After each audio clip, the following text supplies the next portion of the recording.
So, and that was like an hour-long episode. I'm like, wow. I've been constantly surprised by how much content you actually want for the show. And I'm like, most of the stuff I listen to is just people talking about nothing. Welcome to another great episode of the Do Better Dev Show. I am here with your favorite co-host, Nathan. How you doing, Nathan? I'm doing great. How are you again? Just couldn't be better. Wow. Maybe I could. I just don't know. But doing great so far. That's good to hear. All right, blissful ignorance is acceptable. I agree. And yeah, how's your week been? So it was a big week. I won't hold off any longer. I guess go straight into it. I finally passed the AWS course, which was great. I'm so glad it's behind me. But I said finally as if I'd tried a bunch. It was my first try. I just talked about it for 4 months before actually writing it. And I was as surprised as anyone when it said that I passed after I wrote it, because I was pretty sure I was not going to pass. And apparently I did fine. So that was great. Yeah, did better than fine. Don't undersell it. Also, I've been waiting for this moment for like a few episodes now, so I need you to re-say it that you passed. Oh, okay. So I passed the AWS course. Oh, it's very quiet. I couldn't hear it. Oh, damn it. I didn't want to like become too loud in case people have headphones in, you know? But okay, yeah, it's cool. You can kind of hear it. yeah, okay. It's you get the message. Yeah. It's not inconvenient, but air horns. Yeah. Yeah, so that... Yeah. One day I'll have like better social skills, and then I'll be able to like congratulate in a normal person way. But for now, air horns. Or we just have the intermediary stage. You get yourself a soundboard, and then you can really mix it all in. And you don't have to play it through your phone. Yeah, maybe once we have a subscription system and we can afford a soundboard on this show. That'd be pretty special. Yeah, please go and give us money. Do we have a way for listeners to just randomly give us money yet? No, but if somebody expresses interest, you better believe I'm creating a PayPal or whatever is. I'm sure I can create a Ko-fi account in like a second. Just if somebody actually wants to give us their money for some reason. Well, yeah, there's a podcast I listen to that just has buy us a beer, and it's like for no real reason. You can just send them money, and we could basically do that, except just instead of the buy us a beer, it's just send us money for no reason. And if people felt like doing that, you know what? They would have the ability. But if they have to request it, we're never going to hear about a request. Like That's we'd true. love to give Well, you money. I am getting us a Instagram presence by this weekend. So you know what? I'm just gonna throw that in too. We'll have some way of people giving us there money. you go. So it's going to be exciting to see whether somebody from the first 3 people that listen to the show wants to give us money, or if we actually have to get a proper audience first, which I think audiences are overrated. I heard that from Tim Ferriss, that it's more important to have a small committed audience rather than a big audience. And I think 3 is pretty committed. That's true. They've been there through thick and thin. Every time we put out a podcast, they're listening. Yeah, we don't know if it's the same 3. We don't know that. No, but they could be. Yeah, it could be. Yeah, it could be the same 3. It could be a rotating 3. Whoever you 3 are, we appreciate.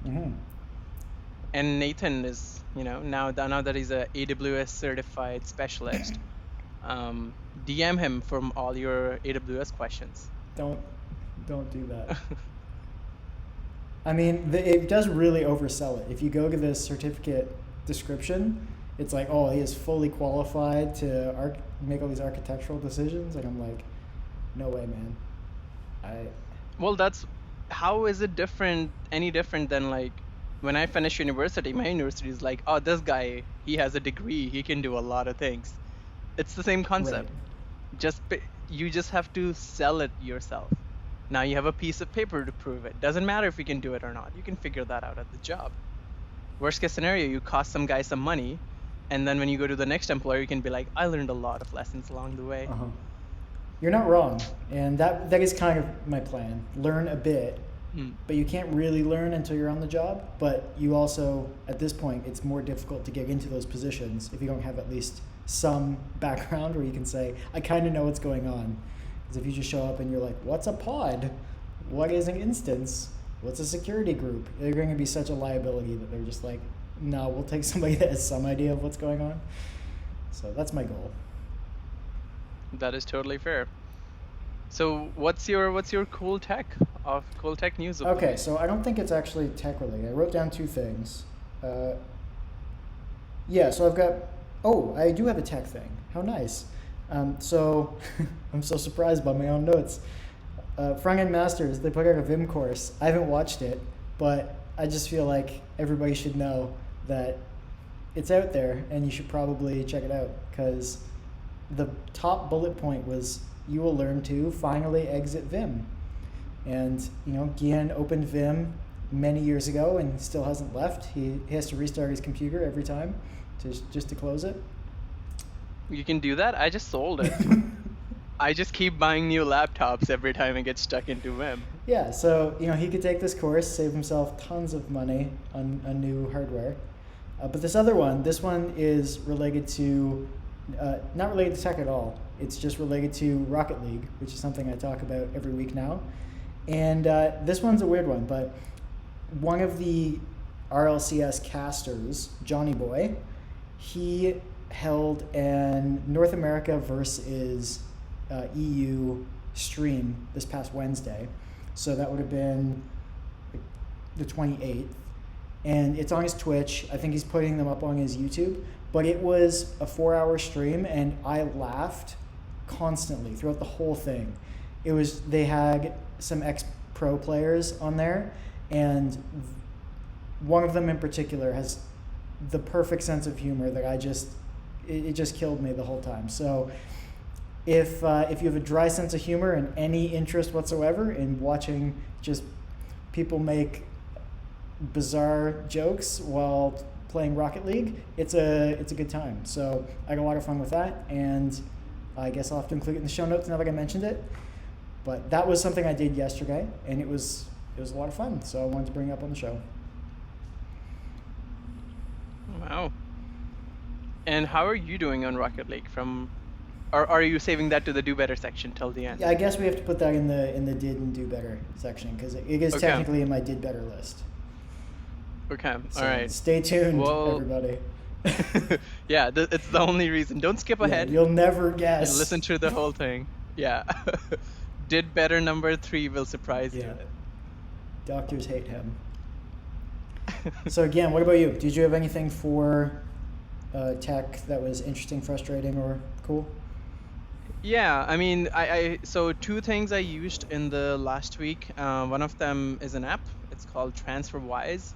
I've always sort of hated wire transfers and stuff. And this is not a pitch. They're not paying us. Nobody pays us.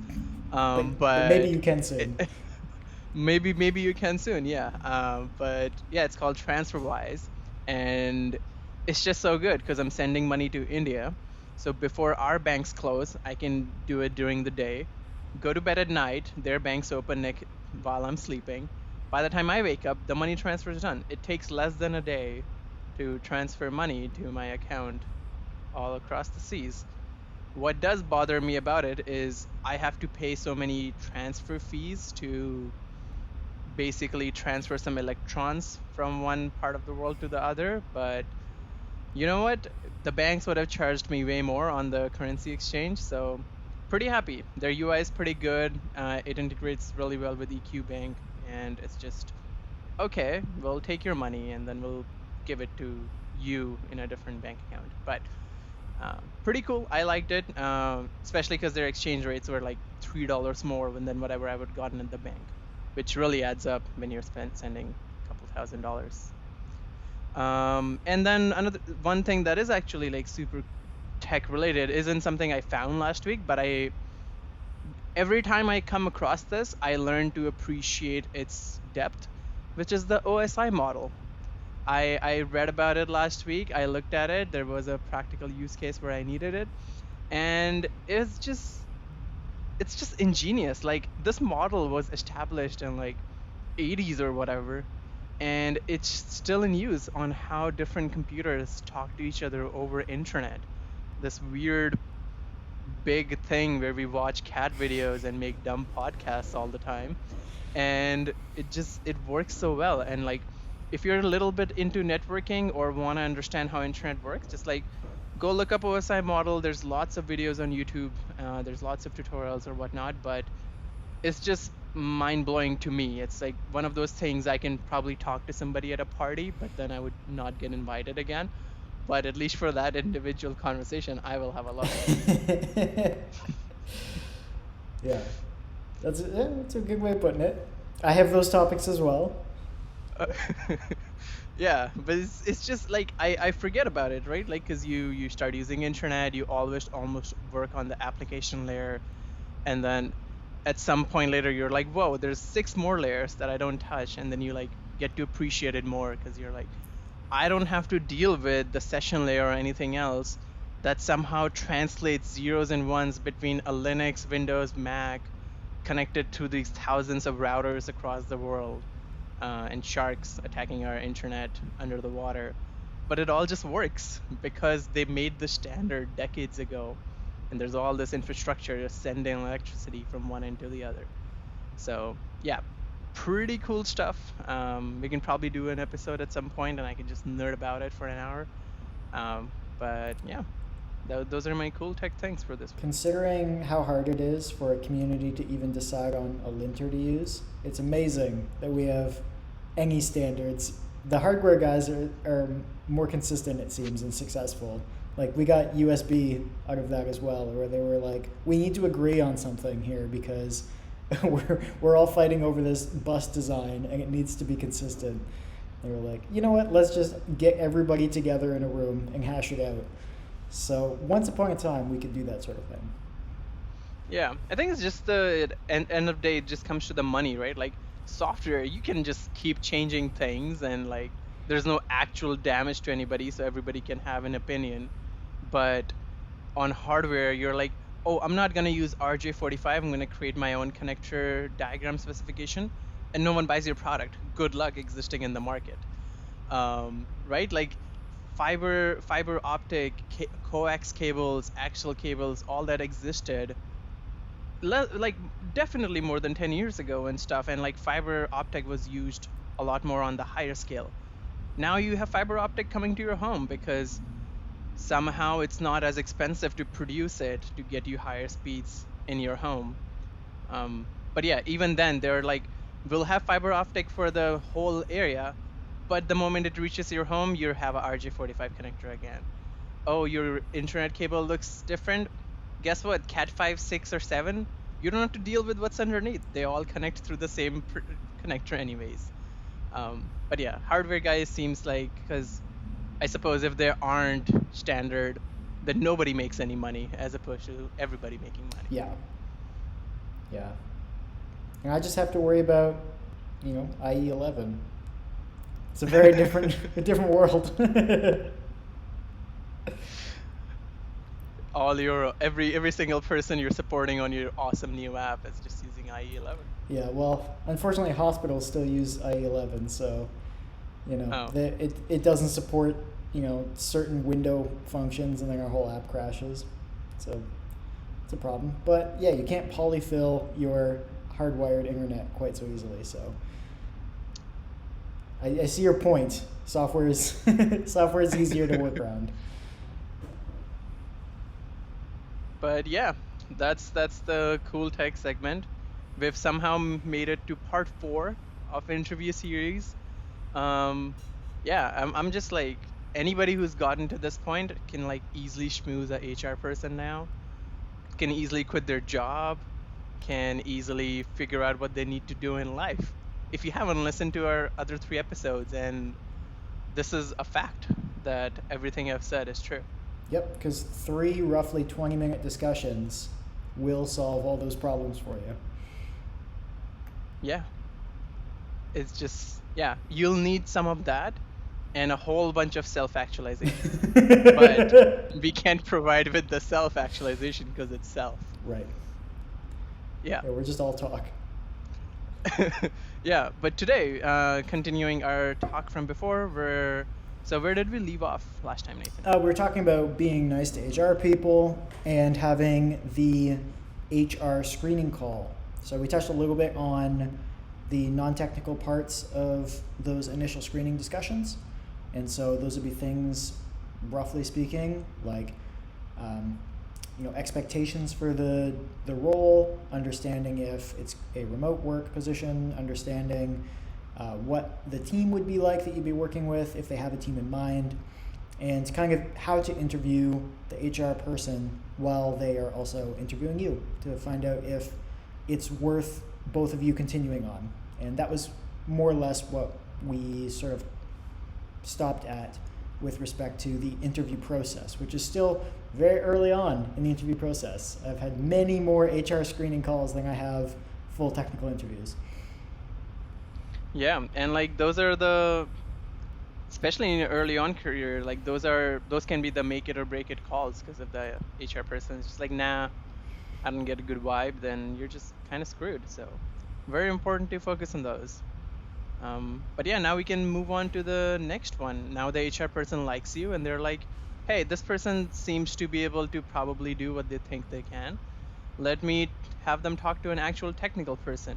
And given most tech companies that I've seen or talked to, you'll probably have a technical screening interview before you even have like any bigger or more in-depth interviews. This is just the very first call where you talk to an engineer who tries to figure out if you're full of crap or not.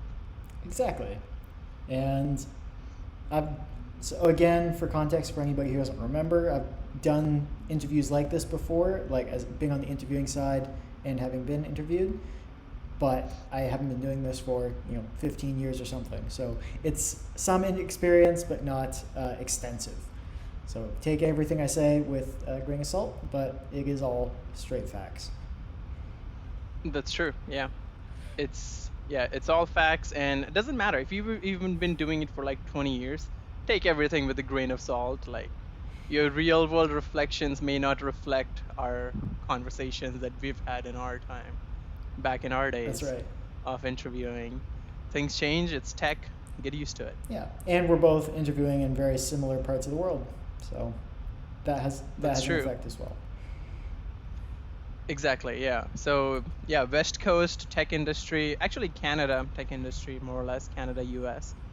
All of this advice works, because in Europe, you just show up and you're just like, I'm European and I can code, and they're like, cool. And then they hire you. Yeah, and you put photos of yourself in your resume. It's a weird world over there. Yeah.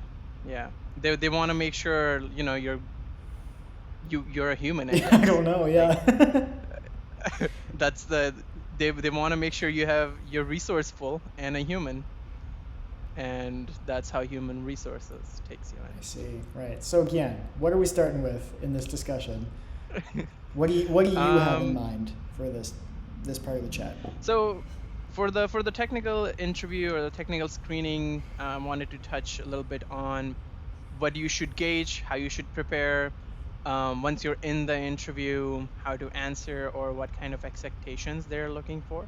So before you gauge or go into the actual technical interview, please ask your HR person to either get you some resources, or directly if they can put you in touch with the person who's going to conduct it, because most of the times they'll just tell you what kind of questions or problems they'll be asking you. They'll have different formats. Some technical screenings have some tech, some if you're a person who can work with other people. Others is a 1-hour coding challenge where they sit in silence and judge you while you code for an hour. And then there are others where they'll talk to you about concepts and everything you've done. Does that sort of resonate with your experience of technical screenings? Unfortunately, yes. Unfortunately, I feel like there's a story here. Yeah, well, just, I was somewhat recently asked to code a prefix tree from scratch while my interviewers sat silently through a video call and made no comment for 40 minutes. And it was very odd, and I was very uncomfortable because, it didn't come in planned into reg prefix tree. Thought I was going to be doing more of a chat. So if you're not, again, expectations. If you don't have the right expectations, you will come in the wrong headspace and perhaps underperform. So getting that information up front is really useful. Yeah, because some companies, what they have automated coding interviews thing where you'll be sent a URL for a given time window. You open it, it'll give you 2, 3, 5, whatever coding questions. You solve them to the best of your capability, and you submit it, and then somebody on the other end can analyze it. Or the other way, where a person is there who's talking to you and trying to get you to engage and understand how your thinking works. But what Nathan described is the mixture of those two, which is the worst case scenario where they give you a coding problem to work on your own, but they're looking at you. And we all know everybody becomes like absolutely useless when someone's looking over your shoulder while coding. Normally you can be like, yeah, I can reverse this binary tree. And then somebody stands behind your shoulder and you're just like, is for loop recursive?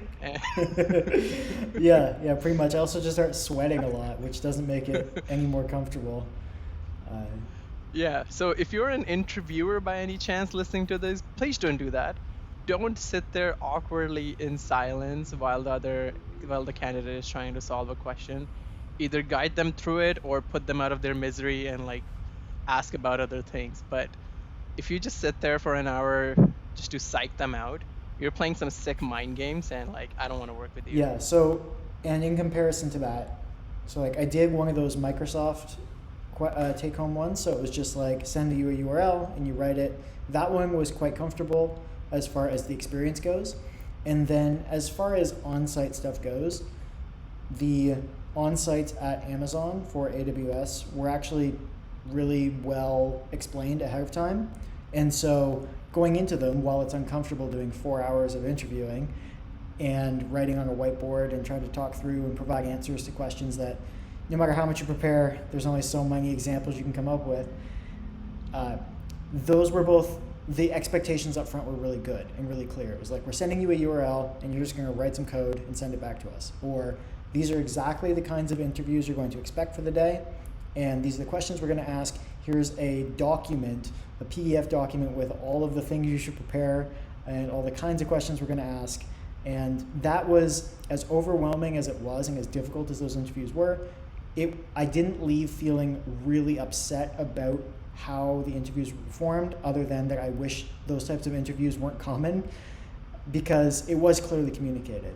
And so at least I know that some people will hate on certain companies, but as far as those two big companies go, interviewing with them was a relatively smooth experience.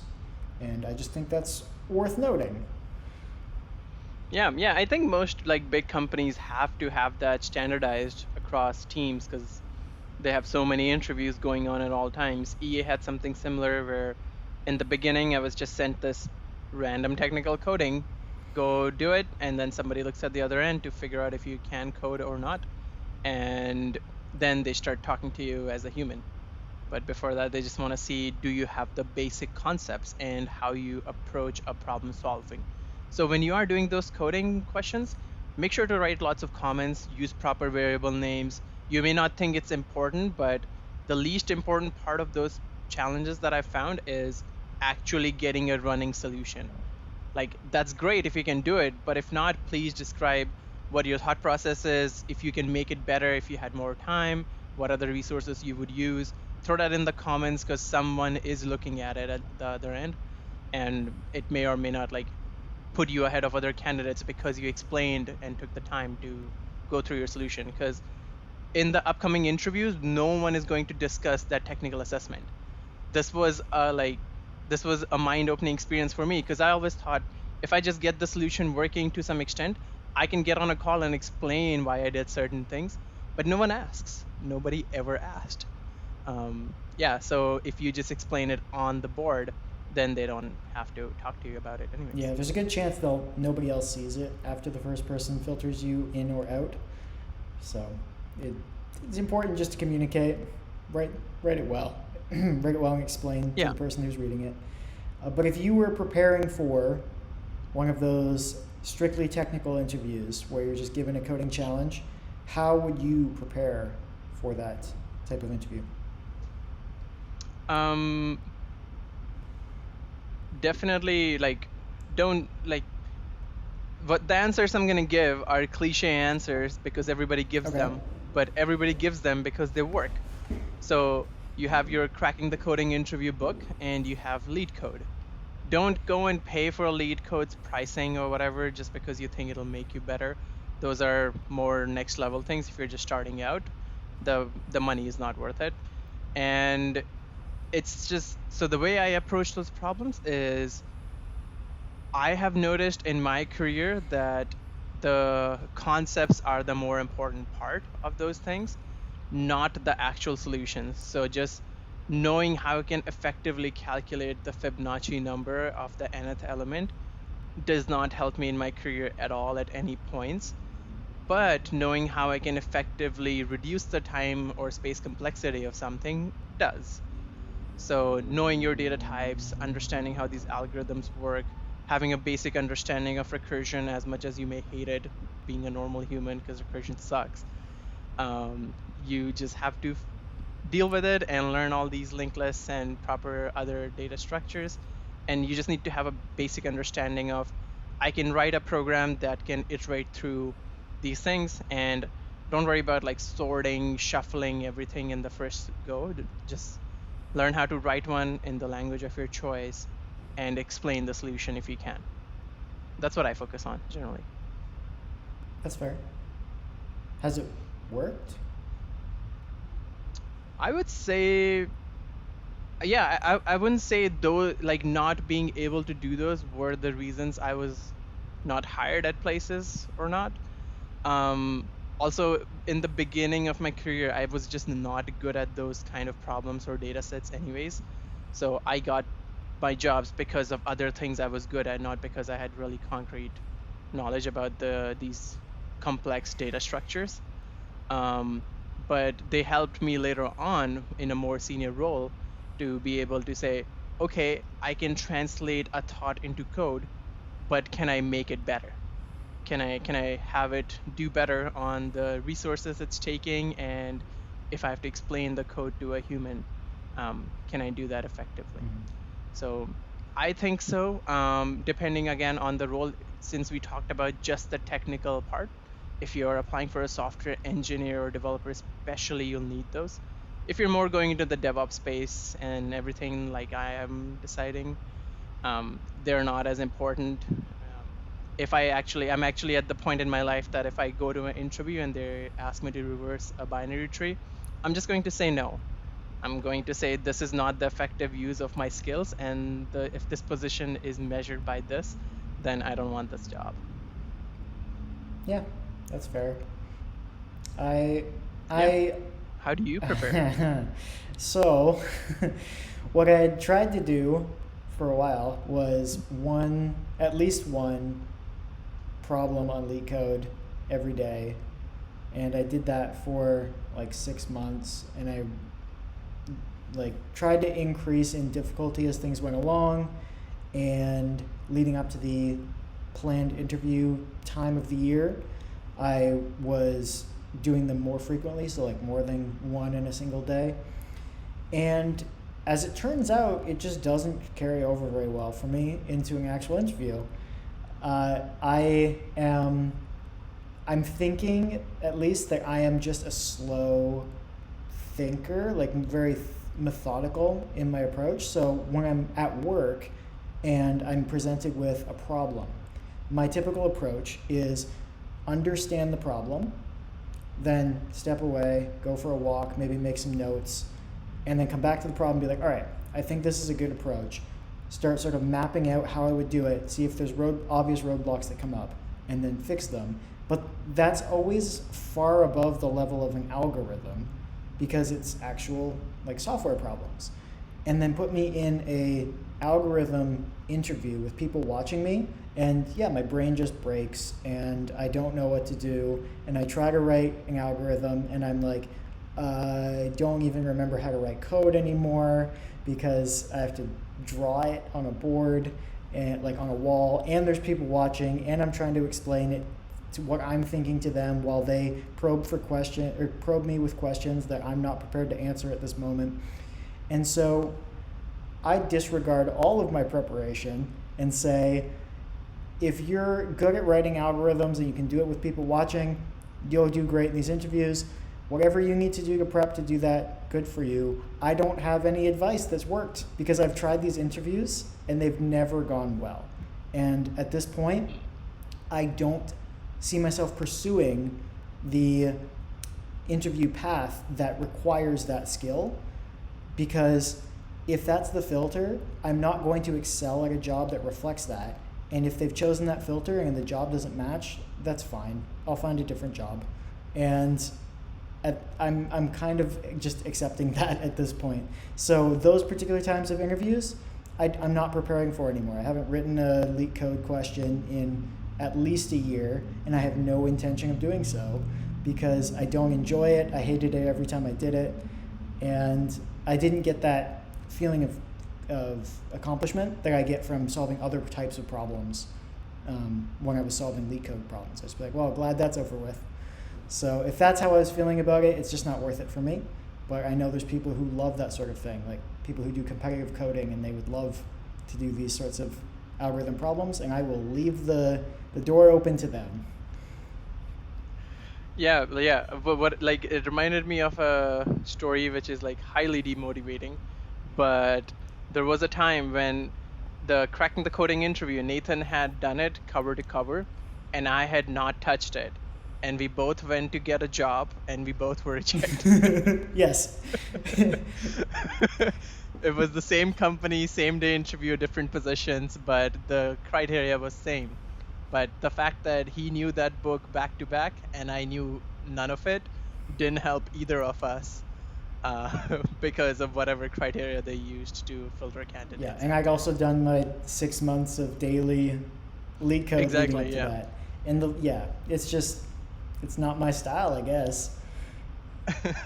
Yeah, so a great point was touched during that explanation that Nathan gave was they will be probing you while to explain what you're doing. So as an interviewer, I've always focused on what are you thinking? I need to know.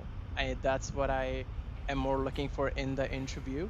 As an interviewee, that's what I focus on. So the interview is not there, or at least I hope if they're looking for a problem like that, they're looking for the problem solving skill, not the solution to the question on the board.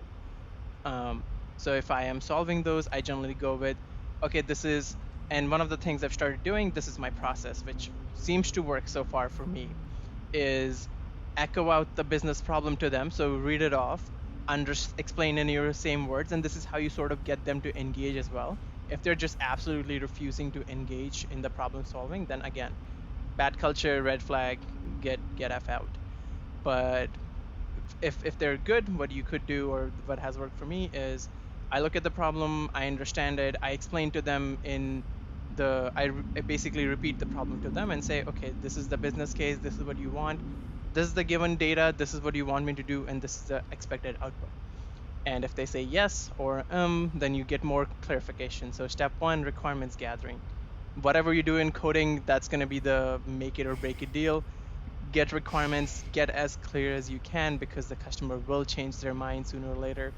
So make sure the interviewer is really clear what you understand the problem to be, and you're clear. Step 2, outline a pseudo solution.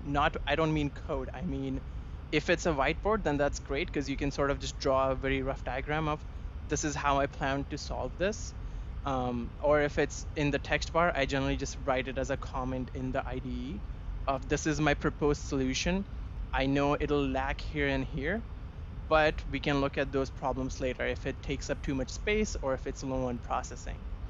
And then we just go. Then it's time to code. Again, most companies will want you to write code as close to the language possible. Don't write pseudo code. They're gonna be mad. Nobody likes it when you can just skip for each or whatever, or don't understand how indexes work in a dictionary or array. Just do better. Figure out how to explain those concepts, and as you're going with that, explain. That's what I do. I'm just like, okay, with this problem that I broke down, now I'm approaching this section. And sometimes there will be a awkward gap of like 30 seconds or so, and then I would always prefix it with, well, what I'm trying to think is this and that. And then I'll be like, I need a minute, just so they know that, hey, I don't know what's happening. And if I can't figure out in that, then I just start typing code. I found more often than not, for me, it's easier for me to look at a code and say, oh, that's obviously broken, and then I can fix it, as opposed to, let me think of the best solution ever. So works better for me. Your process might be different, but I just start writing something. And then if it seems like it'll work, I'm like, cool, I'll just move on to the next piece. Because more often than not, they're also not going to worry about if it works or not. And those online IDEs don't even execute half the time. It's not like the lead code execution environment. So be very communicative. That's what I would summarize it to be. Requirements gathering, explain the solution, break it down into smaller segments, and start executing one segment at a time. You just made me realize another thing that makes me ill-equipped for such an interview, which is I write a lot of my stuff with getting simple tests passing first to make sure the stuff's working the way I think it is, and then I build from there. And yeah, if you can't execute any tests, I'm dead in the water with that, because even when I'm writing something on LeetCode, when I was doing that, it was like basic test, does what I think it does? Yes, great. Now, next step in complexity, and you never get to confirm that. And so I would sometimes find myself at stage 3 when really like there was an issue in stage 1, and that first test wouldn't have passed. You would have known if you were able to execute your code like in the real world, but you can't do that in an interview for whatever reason. Yeah, and I think to some extent that's better, because I don't want to sit there and if I know for a fact because an IDE just told me that this function is going to fail, I don't want my brain getting fixated on doing that as opposed to solving the next 3 functions that I could have. Because if I do and I can prefix that function with, this is what I expect it to do, there's some rough code that if you skim it, you just sit there and be like, I skimmed it, then you know that it sort of looks like what the comment says it does. It doesn't matter if it does, because the interview isn't running it, nobody's running it. You just pretend that everything's good, and you fake it till you make it. And then at the end of the day, if this was a real world situation, you would obviously write tests. You would execute the code before opening a pull request, and not just rely on the CI to do it for you because you're not a bad developer, correct? So you would just do all these tests before pushing the code. So why not try to replicate the same thing in an interview? Don't focus on getting the code to work. Focus on telling them you have the ability to make the code work. Yeah, sure. Nathan disagrees. I do, but... yes, because I prefer the other type of interview, the technical screening, which is the discussion-based technical screenings. 100%, yeah. So if I had to pick between one or two, I would prefer the discussions, because that tells you more about how you're thinking as opposed to going through a specific problem with a narrow mindset. And that's a great segue. So let's talk about the conversational ones. How do you prepare for that? So as a general baseline, I think even if you weren't told to provide a bunch of examples of things, you should still have some good examples top of mind. And so those would be examples for a problem you recently solved, like all the common things that you'll guess about. What's the most difficult problem you've solved in the last 2 years? Something like that. Or what's a technology you're currently excited about? What was a time that you had a bug that you should have solved sooner than you did, and why did it take you so long to solve it? What did you learn from that? These sorts of things, like just have these little beats in your head, but make sure that the stories end in a positive direction, and you don't just have some downward spiral of events that ends with the interviewer going like, oh, you want them to get a positive impression of you. So having these stories ready so you also don't talk yourself into a bad story as well. That could be a problem. So having these stories ready is good. That's one thing I'll try to do. And just getting comfortable talking about code. It's actually why I started making YouTube videos in the first place, was to get comfortable with talking about code so that when I had to discuss it with somebody, I would have those words at top of mind and I wouldn't be thinking of things like, the equal sign instead of saying assignment or something like that, just because when you're typing it, you don't always think of the things in the same way as when you have to say them out loud. So just having conversations about code can be helpful in doing, if you're comfortable with such a thing, doing practice discussions with a friend. You and I did these sorts of things where it was like, tell me a story about a time you did this in preparation for a series of interviews. So doing that sort of thing is honestly, I think, the most important, because you're not going to be able to magically prepare a bunch of knowledge ahead of time. So either you know stuff or you don't.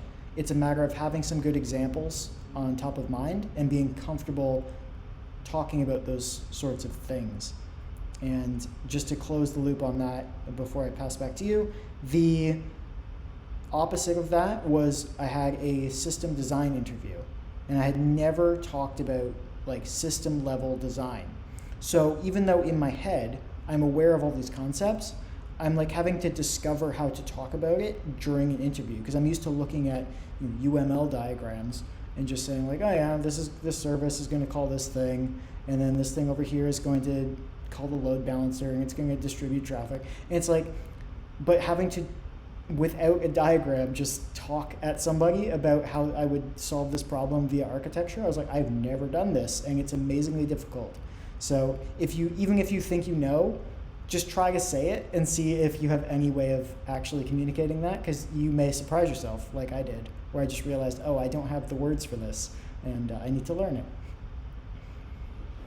Yeah, definitely. Do it in front of a mirror, turn on your webcam, draw it on paper if you have a whiteboard.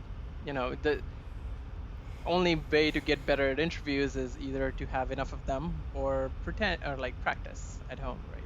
And yeah, solutions architecting and displaying and discussing how to architect a complete system overall is a much different skill than being able to describe algorithm or functionality of a code in depth. Yeah, because now instead of just thinking about how an individual problem works, you're now thinking of how to connect 8 different components. Yeah, and that can cause issues. One of the things I was actually thinking of the way I prepare for the conversation types is have a copy of your resume in front of you, because that's the thing they're gonna base a lot of their conversations off of as well.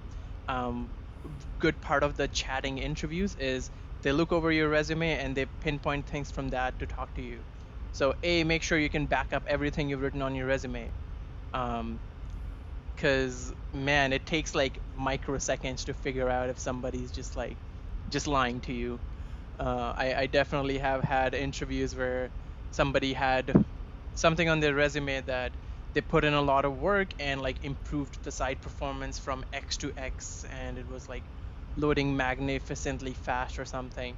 I was like, okay, tell me what you did. And they're like, oh, I turned on this Webpack setting that like lazy loaded images. And I was just like, oh, okay, well, cool, I guess. How did you figure that out or debug this? It's just like, oh, my senior dev told me. I was like, oh no. See, you didn't do it then. You just typed in the setting.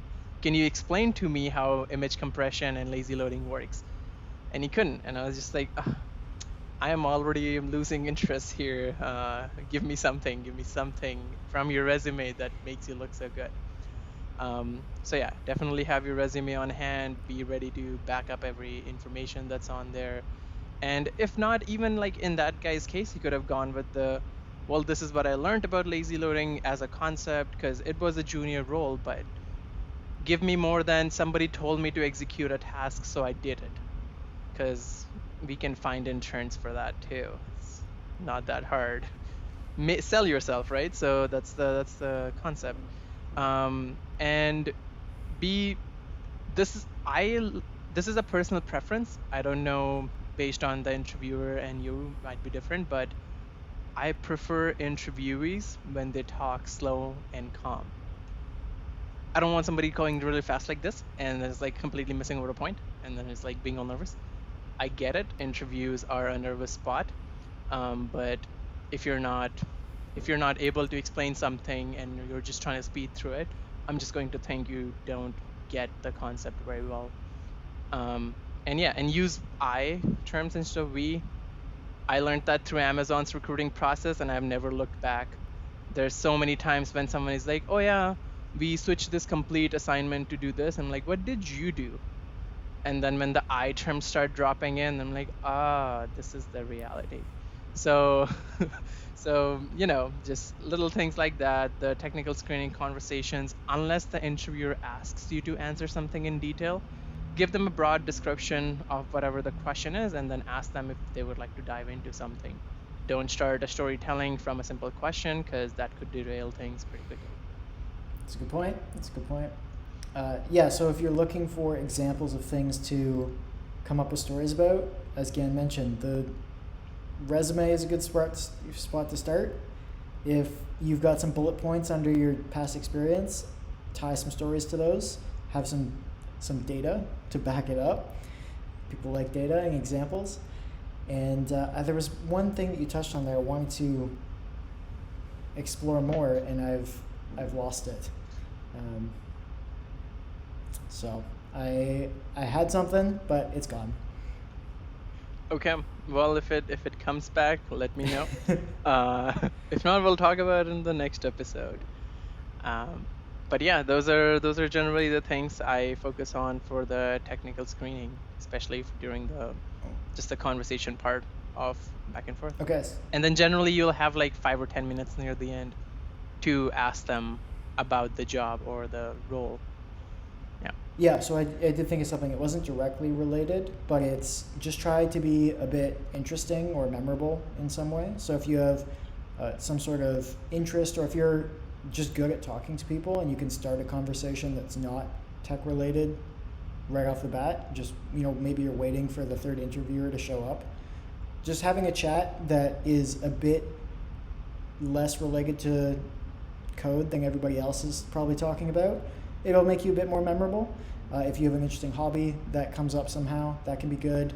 Or if you have an opinion on something that you can justify that might not be everybody's opinion, that can also be fun, as long as it is within your wheelhouse and not obviously a horrible opinion. But like, if you really like technology A and most people seem to like technology B and they do comparable things, that sort of thing can be fun to discuss, and people remember like, oh, that was the guy that really liked Angular for some reason. And if you have good reasons for it, then at least they'll remember it, and they'll be like, you know what, we didn't like that, but we'll convince you. We'll sell you on React, and you'll like it better eventually, or Vue, or whatever it is. And so just having these opinions, they are, as long as you're not brash and arrogant and disgusting about it, it can be fun and a bit memorable. And I've definitely done interviews where I just remember the person I was interviewing and be like, oh yeah, they really liked this one thing, and we talked about that for a bit. And so having that thing that makes you a bit memorable, because everybody is human at some point, even if it's a big company, it's I think at least it has helped me before. Yeah, no, definitely. If I'm conducting an interview and somebody has had some sort of uniqueness to them, I definitely remember them. It also hints at a good culture fit for me. If they have had some sort of positive thing or something different about them, then I could be like, some sort of diversity is coming to the team, which would be a good positive addition. Not that they were just like completely rude, then it's still diversity, just negatively, and I don't want that on my team. More diverse complaints. Yeah. And the only final type of interview I can think of is pretty simple for me, but it's take-home interviews. We've got a take-home project. Do you have any thoughts, Gian, that you'd like to share with the whole class? They're just so unreasonable. If I don't have a job, then I sort of welcome them, because then I get to sort of build this little app. And I like building little apps and abandoning them, and interviews are a perfect time for that, because you work on something for a given amount of time and you don't have to work on it after that.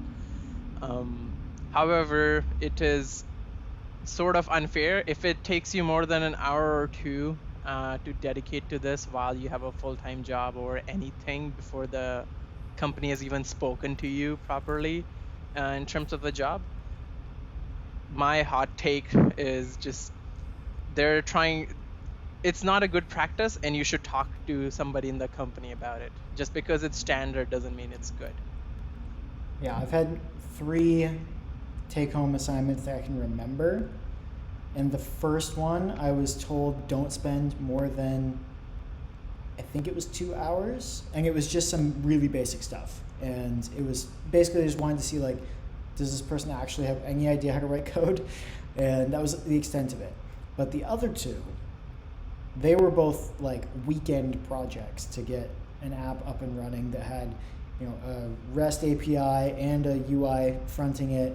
And it was, there were some stipulations around how it should work. And one of them was specifically about using a specific framework to build that. And I hate them. And I think at this point, if kind of like with you with, inverting a binary tree question, if somebody says, we're going to give you a take-home project, I'm just going to say, like, no. What other options do you have? Do you have another interview style? Because if you don't, I'll just go somewhere else. And I have to have a lot of free time or be really desperate for that job to consider it at this point, because I think the most angry I can remember myself being in the last couple of years was, 3 years, I guess, was after I finished one of these take-home assignments. And I was like, this was just such an abuse of my time and patience, and I should not have done this.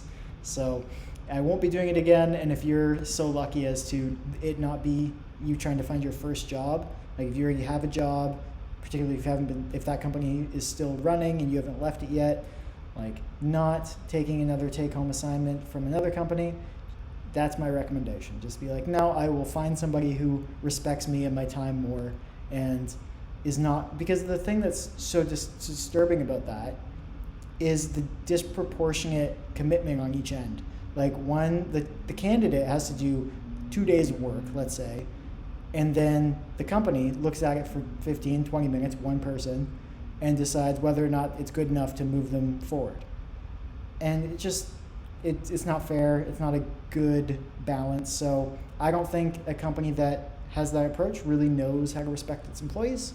And I would recommend you don't engage in such a practice on either end. Turn them down if you get them, if you can. And if you're a company that does that, maybe ask them not to. Just try to get them to stop. Yeah. If you're really bored, like tons of softwares now will generate it for you.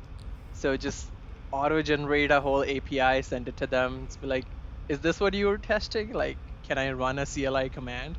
And yeah, see if you want to be mad. Like, I think the last one I built, which is also the only, no, I've built 2 take-home projects. One of them was an Android app to get to a certain company who didn't let me do a lot of Android after I was hired. But a different company asked me to build this to-do app using React, and they wanted to like see my TypeScript skills. And I sort of got into it. I built this whole thing. But since I'm a DevOps person, I made this like completely containerized, running smoothly, make file commands so that it's all easy. And that's where I put a lot of focus on. And then the to-do app itself was like, took me like 2 hours, because I'm like, okay, there's a React draggable components. I hook it up to an API. And that was for a senior developer role. So I was just like, I asked them, I was like, how do you gauge somebody's skill set using this? And they said, we just want to see if they're like able to code and build these things and look at some of their coding practices. And I'm like, but it's a to-do app. There's a billion examples out there. It's super easy to find the standardized community standard. So even if I've never done this before, I could still pretend and make something that I've been doing this for years. The fact that my resume didn't tell you that, or my resume didn't already show you that I'm capable of making a to-do app, is just not a good sign to me. And then they were like, okay, I guess we see it. And then we had this whole conversation. But yeah. And then after that, I don't think I've taken a take-home exam that was more than an hour. Even there was at one time, there was this Microsoft one where I wanted to talk to the recruiter more about job. And they didn't give me any answer. They just sent me a URL and they said, do this over the weekend. And I just refused. I was like, there's no way. I don't even know what job I'm applying for. You just want me to do this like 2-hour commitment And it's 2 hours for the coding challenge. You also have to prepare for it, which is another set of commitment. Because if you're not coding all day, this is a different mindset for these things. And now you do all of that, and then I don't want to find out that, oh, by the way, it's for a front-end developer, and then I'm like, oh, great. Yeah, I've gotten in such a habit of mentioning front-end stuff in these discussions that I've done that. I haven't written JavaScript or TypeScript in at least 4 months. So it's been excellent. Just Python and Go. Are you writing YAML in JSON folders? No, I haven't gone full DevOps mindset yet. Still just using Python and Go, but trying to sneak away from the front end if I can. Yeah. Anything else? I mentioned comments. I mentioned describe your thing, test kit clearance. Oh yeah. If you're doing one of these like 1 or 2 hour coding challenges for your technical screening, make sure you also have another tab open with like just the IDE that you trust or something that you used before, in case the tool that they gave you isn't working, or it has some glitch, or there's some issue. Then you can at least solve it in the IDE that you have trusted, and you can email the HR the solution if something goes wrong. Just something I like to keep handy, because some of these tools, at least I'm sure they've gotten better now, but there was a time where if you refresh the browser or something goes wrong, they're just done. Whatever reverse JavaScript timer they have keeps going, but nothing else works. None of the buttons or the API or anything works. So yeah, just be ready for that. Have a API thing ready. And if these technical screenings are happening over video instead of just audio or something, I've said this before, I'll say it again, don't just sit there in a hoodie or something. Try to convey the message you haven't given up, even though you're working from home. Yeah. There you go. You got an hour into the show to hear the real advice. Yeah, just put on a shirt. You can look wear, like you give a damn. Yeah, you can wear jeggings on the bottom or whatever you want, but just like wear a shirt. How'd you know? That's my uniform for all interviews. It's for everyone. Canadian summers. We're in Canada. We're gonna wear jorts. Sorry, now it's summer, so we're gonna wear jorts. Right. Yeah. And yeah, those are everything I had on the technical screening part. Right on. So I guess that brings us to the did better, do better. Gian. Wow. Your last week, did you do anything better? Oof. Don't disappoint me. I checked out a book from the local library. Wow. So impressive. I figured, I have all these books sitting on my shelf, but I know I'm not reading them because there's no deadline, and I am lacking motivation. So I need to rely on discipline because motivation isn't coming from anywhere. So I know if I go get a book from the library, it has a return date that I must meet. So I will read it before that. The book is called Thanks for the Feedback. I've heard great reviews, how to take any feedback, even if it's positive or negative. As with hiring season, it's also the season of annual reviews and quarterly improvements that your company tells you to do. So I figured it might put me in a little bit more mindset for that, to make my next year goals and just even life goals, because if I haven't mentioned already over and over, I am lacking motivation so hard lately. This podcast is just keeping me going. And I actually did some lead code problems. Wow. What was the did better about it was it enforced the idea more that I don't want to do these. I solved them. I actually did some recursion and some other ways of doing things, and I started just even to sum instead of following whatever the standard is. I just sort of tried to make my own mathematical explanations of how I can solve certain things, and it sort of worked. It passed whatever the lead code submit test button was. It ran in 38 whatever microsecond whatever, so it was doing good, milliseconds. But yeah, very much realized that I just hate it. So what I'm going to do instead is I'm going to now switch over to a little bit more on the systems design and architecture space. Now that you're certifiable, awesome AWS master space humanoid, I'm going to follow in your footsteps and maybe take this certification now that I can steal all your notes and get advice from you. That's right. So I'm gonna keep my focus on the things I do like and can continue doing better on. So that was my did better. And then for my do better, I am going to, as I said, look at the system design infrastructure. I am making a goal of reading 100 pages this week, which is just like 20 pages a day, which is not a hard goal because I really need to be disciplined again. And now that I have a book, I can do that in addition to all the other books I already had. And I am setting a deadline for myself to put out a blog post on the Do Better lifestyle section of the Do Better Club. So I have a topic, I have some thoughts, I just want to write them down and push them out in the world. And we will have some sort of place where people can pay us, and our Instagram presence is going to happen this week. So huge week coming. Wow. Lots of social media activity. Wow. Yeah. I can't wait to subscribe. Yeah, you'll be our second follower. Yes. Perfect. I'm gonna put first on every post. So my did better. As I mentioned, the big one was I passed that AWS certification course. Oh. Please wait a second. Okay.